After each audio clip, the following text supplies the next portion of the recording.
Una casa embrujada es algo aterrador. Pero estar en una isla llena de fantasmas y espíritus errantes sobrepasa lo que una persona puede soportar. No hay manera de escapar si estás rodeado de agua, cae la noche y las presencias no te dejan en paz. En este video conocerás la historia de 3 islas malditas en las que no quisieras quedarte varado. En todas ellas ocurrieron hechos atroces y las almas penan sin encontrar el descanso eterno. Visitarlas puede llevarte a la locura y esto ha sido lo que se ha cobrado más de una vida.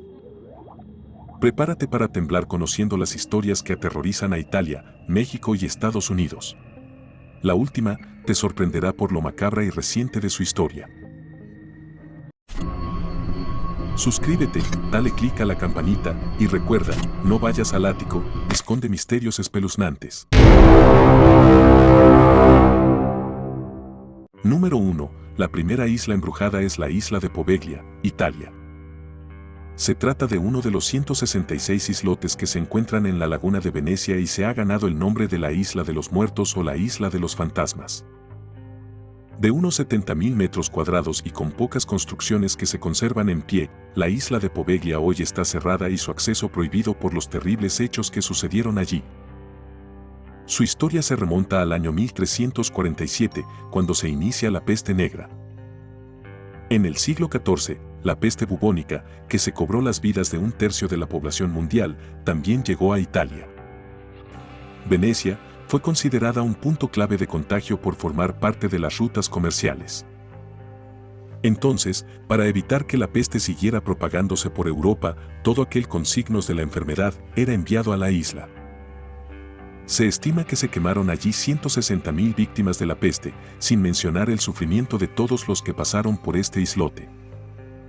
En los años 1570 y 1630 aparecieron nuevas epidemias que hicieron que las islas volvieran a utilizarse para realizar cuarentenas marítimas. Lo mismo sucedió en el siglo XIX, épocas en las que Poveglia fue uno de los sitios considerados como una enorme fosa general para los miles de muertos. Finalmente, sus instalaciones se utilizaron desde inicios del siglo XX para albergar convalecientes geriátricos. Pero, lo cierto, es que allí se albergó un hospital psiquiátrico donde se realizaron experimentos en humanos. Los enfermos de la época relataban que no podían descansar ni recuperarse ya que, por las noches, los fantasmas los atormentaban.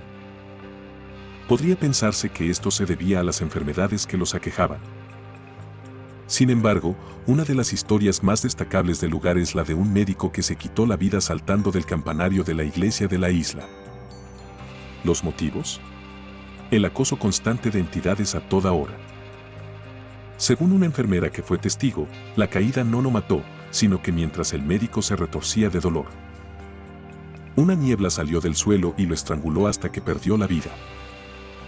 Desde ese momento, cada día, las campanas suenan a la misma hora que el hombre Muri y el sonido se puede escuchar desde la bahía. Aunque la campana fue retirada hace casi un siglo del lugar. Aquel acontecimiento fue el final del psiquiátrico y desde 1968 la isla dejó de ser habitada por completo. En 2007 se encontraron unos 1.500 cadáveres en fosas comunes enterrados en la isla. Y, en el año 2014, esta isla fue subastada con una base de 1.000 euros, pero nadie quiso comprarla. Hoy la entrada a la isla está prohibida. Sin embargo, 2 exploradores británicos, Matt Neden y Andy Thompson, se adentraron y su historia se hizo viral.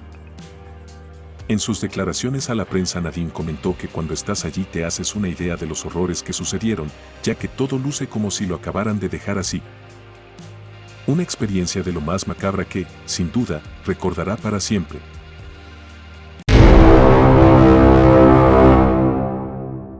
Número 2. La Isla de las Muñecas en México es el segundo lugar más escalofriante de la Tierra.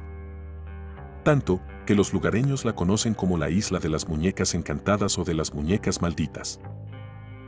Su apariencia hiela la sangre y fascina por igual, ya que las muñecas cuelgan por toda la isla. Y las leyendas aseguran que están poseídas por el alma de una niña que se ahogó en el lugar. Ubicada en los canales de Xochimilco, al sur de la Ciudad de México. Esta isla está decorada con más de 2.500 muñecas que cuelgan de todos lados y parecen sacadas de una escenografía de terror. La historia comienza en el año 1950, cuando la isla era propiedad del señor Julián Santana, un vendedor de hortalizas. Una tarde, cuando se acercó a la orilla, don Julián encontró muerta a una niña que, según parece, se ahogó al enredarse con los lirios. La niña sostenía aún en su mano una muñeca y, don Julián, la tomó cuando intentaba reanimarla. Pero, a partir de esa noche comenzó a soñar con la difunta reclamando su juguete. Así, empezó con un ritual para ayudar al alma a descansar en paz. Cada día, antes de dormir, dejaba en el lugar donde encontró a la niña una muñeca. Pero, cada mañana volvía a encontrarla. Sintiendo esto como una señal de rechazo, sumado a los llantos, pisadas y lamentos que escuchaba cuando intentaba dormir, comenzó a recolectar muñecas por todos lados, con la idea de complacer al alma y permitirle el descanso. Recolectaba las muñecas en el barrio de Asunción, una a una, en cualquier estado, y comenzó a colgarlas en la isla. La apariencia de la isla comenzó a llamar la atención de los lugareños y don Julián les permitió a todos aquellos que se animaron visitar el lugar. El pago para entrar era llevar una muñeca como ofrenda. Los visitantes dicen que estas muñecas servían de protección a don Julián que, así, podía descansar por las noches sin ser acosado por el espíritu de la niña. Otros dicen que las muñecas cobraban vida al caer el sol o que movían sus extremidades y seguían con la vista a los que llegaban a la isla a hacer turismo por su aterrador aspecto. En el año 2001 el mito se hizo más fuerte, ya que don Julián apareció muerto en el mismo lugar donde encontró a la niña. Hacía tiempo que le mencionaba a su sobrino que una especie de sirena quería encantarlo y llevarlo a las profundidades. El 17 de abril de 2001, don Julián sufrió un infarto en la orilla y se ahogó en el mismo lugar que la niña. Desde entonces, la isla aún se conserva las muñecas intactas. Se dice que su alma y la de la niña siguen juntas en el lugar y que las muñecas susurran la historia. Esta isla aún hoy puede visitarse y quienes lo hacen aseguran que se sienten presencias que provocan escalofríos. Allí la muñeca favorita de don Julián, conocida como la muñeca o Agustinita, sigue teniendo un lugar privilegiado en el altar. Se dice de ella que posee poderes sobrenaturales, por eso los turistas le dejan ofrendas.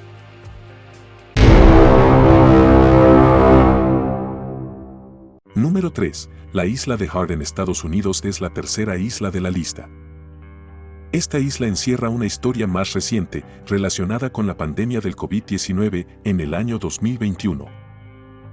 Esta isla, de apenas 1,5 kilómetros de largo, forma parte del barrio del Bronx donde el East River se convierte en la bahía de Long Island. Y tiene un pasado terrible que se traduce en fuertes presencias de espíritus por todo lo que ha sucedido sobre allí. Campo de prisioneros, reformatorio y hospital psiquiátrico para mujeres, esta isla ha visto suceder atrocidades de toda clase. También se la considera como uno de los cementerios más grandes del mundo, con 1 millón de cuerpos enterrados en su pequeña superficie. La visita es casi imposible, aunque aquellos que tienen familiares sepultados en la isla pueden recorrerla obteniendo permisos especiales del Departamento de Prisiones de la ciudad de Nueva York. Sin embargo, está prohibido el acceso con cámaras y teléfonos celulares. Y solo pueden acceder aquellos que lo hacen en ferry del departamento y superan los controles. Desde el año 1869 esta isla ha servido como cementerio para cadáveres sin familiares conocidos o de víctimas de enfermedades epidémicas. La primera persona enterrada allí fue Louisa Van Slack que, a los 24 años, perdió la vida a causa de la tuberculosis. Un año después, la misma isla acogió enfermos de la fiebre amarilla y, más adelante, se creó un hospital para quienes padecían tuberculosis y debían ser aislados y, ante el desconocimiento, también eran enterrados allí una vez que fallecían. En 1905, se construyó en la isla de Hart un reformatorio que acogió a jóvenes delincuentes. Claramente, nada bueno podía suceder en esta isla, donde la energía, desde el inicio, fue sombría, triste, llena de dolor. En el año 1930, las primeras tumbas de la isla de Hart se reutilizaron y los archivos se perdieron en un incendio en 1970, quedando, de esta manera, miles de personas sin identidad conocida. Años después también se instaló un campamento disciplinario de la Segunda Guerra Mundial. En los años 60 y 70 se dispuso en el lugar un centro de tratamiento de adicciones, pero la empresa no tuvo éxito y cerró sus puertas en pocos años. En 1985 fue otra enfermedad la que volvió a poner a la isla de Hart en el foco de la opinión pública, puesto que las primeras víctimas de SIDA en Estados Unidos fueron enterradas allí. Las funerarias no permitían que aquellos enfermos que perdían la vida accedieran a entierros tradicionales y esta fue la única opción para darles sepultura. La isla continuó durante los años siguientes siendo el cementerio de personas sin hogar hasta 2008, donde la pandemia de gripe aviar volvió a cobrarse más de un centenar de vidas. Pero su nombre volvió a aparecer en los periódicos en la última pandemia de COVID-19. Con las morgues saturadas por la pandemia, aquellos cuerpos de quienes perdieron la vida debido al COVID y no fueron reclamados tras 2 semanas, fueron sepultados, una vez más, en esta isla de la muerte. Se estima que la cifra de fallecidos allí sepultados, entre 2020 y 2021, sobrepasó los 10.000 cuerpos. 40 hectáreas donde 1 millón de cadáveres han sido enterrados esconden tristeza, olvido, sufrimiento. Y, aunque las cámaras no han podido registrar sucesos paranormales, quienes la han visitado aseguran que se trata de un lugar donde nadie quisiera pasar la noche. Y, aunque